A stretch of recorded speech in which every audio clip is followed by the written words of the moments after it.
Ration బియ్యం 150 రూపాయలు. ఇది తాజాగా చెప్పుకొచ్చినటువంటి లెక్క.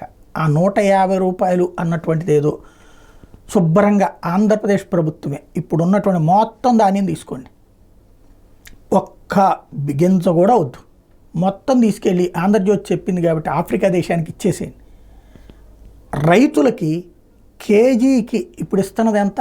2200, 2300 అయితే 1800 ఎంత ఇస్తాను, పోనీ 2300, 50 రూపాయలు ఇచ్చేయండి వాళ్ళకి. రైతుకి 50 రూపాయలు ఇచ్చేయండి కేజీకి.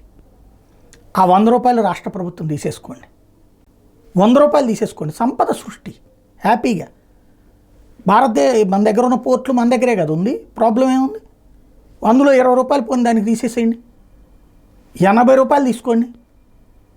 ఎన్ని లక్షల కిలోల బియ్యం ఉంది, అన్ని లక్షల కిలోకి అన్ని 80 రూపాయలు వస్తే పండగే కదా.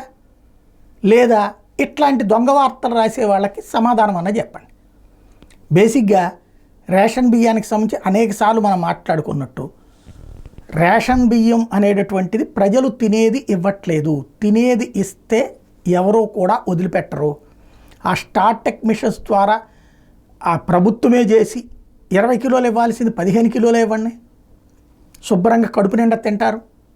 లేదా ఇది వదిలేసి 43 రూపాయలు కేంద్ర ప్రభుత్వం ఇస్తుంది కేజీ, శుభ్రంగా సన్నబియ్యం ఇవ్వండి, మీ పేరు చెప్పుకుని తింటారు హ్యాపీగా. 50 రూపాయలకి సన్నబియ్యం ఇచ్చేయచ్చు కదా ప్రభుత్వం, 40 రూపాయలకి ఇచ్చేయచ్చు కదా ప్రభుత్వం. తలుచుకుంటే జరుగుతుంది. పత్రికల్లో వార్తలతో ఏదో జరిగిపోతుంది అన్నటువంటి భ్రమల్లో పెట్టి అసలు విషయాలు పక్కకి తీసుకెళ్తేనే సమస్య.